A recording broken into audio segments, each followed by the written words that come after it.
est une maladie très contagieuse et peut se transmettre d'une personne à l'autre et peut tuer quelqu'un. Nous sommes à Bobo-Dioulasso dans la région des Hauts-Bassins. Grâce à la sensibilisation par approche communautaire, la jeune Gloria connaît déjà les symptômes de la maladie à coronavirus et les mesures barrières qu'il faut adopter pour l'éviter. Dans cette ville, plusieurs associations en collaboration avec les autorités sanitaires s'investissent dans la lutte contre la maladie à coronavirus à travers la sensibilisation de proximité.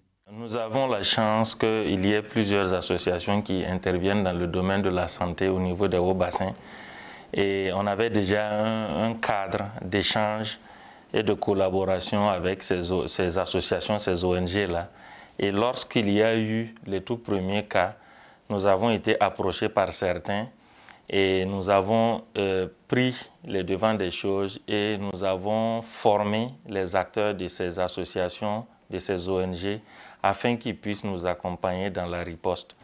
Je ne pourrais pas citer l'ensemble, mais juste vraiment ceux avec lesquels nous travaillons au quotidien et qui nous accompagnent pleinement dans la riposte. C'est en l'occurrence d'abord la Croix-Rouge.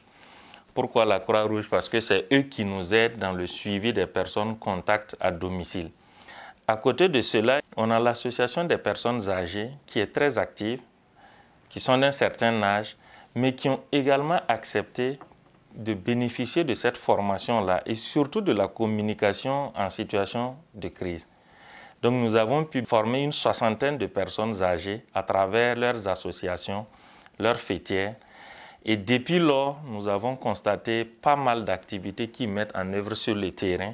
Et présentement, ils ont fait le tour de l'ensemble de nos 8 districts et on fait ce qu'on appelle la communication de proximité, la sensibilisation de proximité pour pouvoir nous aider dans le cadre de la riposte contre la COVID-19. Dans cet établissement scolaire, situé au secteur 5 de Bobo-Dioulasso, l'équipe de la Croix-Rouge mène une séance de sensibilisation sur la COVID-19 au profit des élèves. Il faut respecter les gestes barrières, laver régulièrement les mains avec de l'eau et du savon. Pour ne pas avoir la maladie, il faut respecter une distance de 1 mètre et tousser dans le creux du coude et porter un masque à usage unique et tousser dans un mouchoir ou éternuer dans un mouchoir. Vous savez, dans notre pays, si ce n'est pas la sensibilisation, voyez, même avec les adultes, beaucoup ne croient pas. Mais on se dit d'ailleurs, les enfants là, c'est le public cible. Et généralement, ils savent interpeller les parents. Tu n'as pas porté ton cache-nez, l'enfant peut t'interpeller, tu n'as pas lavé les mains, il peut t'interpeller. En tout cas, nous, avec le retour qu'on a, nous pensons effectivement que c'est un moyen vraiment efficace. Les marchés et les lieux de culte en passant par les établissements scolaires, ces lieux publics font régulièrement l'objet de sensibilisation sur la COVID-19 par les associations. Des associations qui bénéficient de l'accompagnement de la Direction régionale de la santé des Hauts-Bassins. C'est, je crois, le lieu de remercier surtout les autorités sanitaires. Le ministère de la Santé, à travers la direction régionale ici, nous accompagne beaucoup. Parce que dès le début, nous, Croix-Rouge, quand on entend un problème, on est sur le terrain. Donc on les a approchés. On s'est dit qu'on ne peut pas passer les messages au hasard. Donc il fallait d'abord une formation. Ils sont venus former nos volontaires, les passer des messages, après c'est parti. Au niveau des écoles aussi, on a la collaboration des autorités de l'éducation qui nous facilite l'accès au niveau des différentes écoles, etc. Et quand vous prenez au niveau des collectivités aussi, nous sommes représentés d'ailleurs dans le comité régional de lutte contre la Covid. Donc souvent les rencontres au gouvernement, on est là-bas. Et quand il y a des doléances, on les pose. Au début même, on n'avait pas de gel, on n'avait pas de lave-mains et tout ça. Donc c'est à travers les interventions auprès du gouverneur qu'on a pu avoir ça. Donc moi je pense que la collaboration elle est vraiment correcte à ce niveau.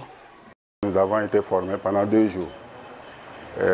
Après cette formation, nous devons être les formateurs des communautés, c'est-à-dire les personnes ressources qui vivent dans le secteur. C'est ainsi que l'arrondissement 7 a invité un certain nombre de personnes. D'abord, nous avons invité les imams, ensuite les chefs de quartier, ensuite les responsables communautaires. Et nous avons invité la représentante des femmes, donc qui est la représentante de l'ensemble des femmes du secteur. Et c'est ainsi que nous les avons réunis pendant, disons, 24 heures, voilà, pour essayer de les informer.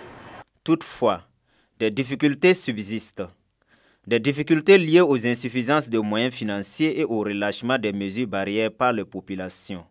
Qu'à cela ne tienne, les autorités sanitaires en appellent au strict respect de ces mesures barrières, condition sine qua non pour stopper la propagation de la maladie.